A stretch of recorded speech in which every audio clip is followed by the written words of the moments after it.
Mga kukupoy, tanghalian, bali nagluto si kukupoy ng tortang talong. Ngayon po, pinirito niya.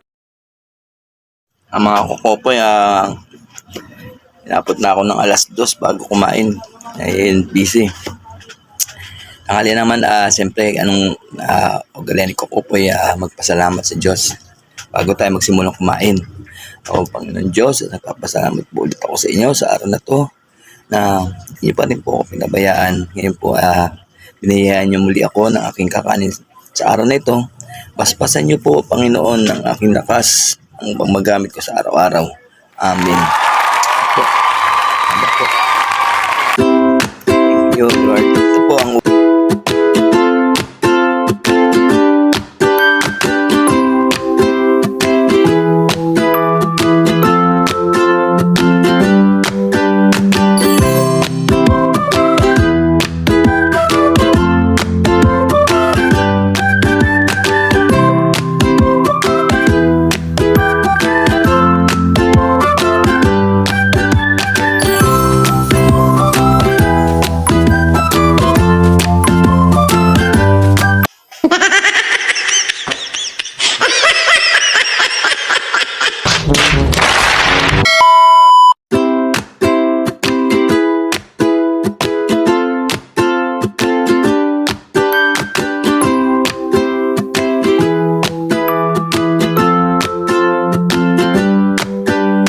hanggang dito na lang mga kukupoy. Thank you very much. God bless you.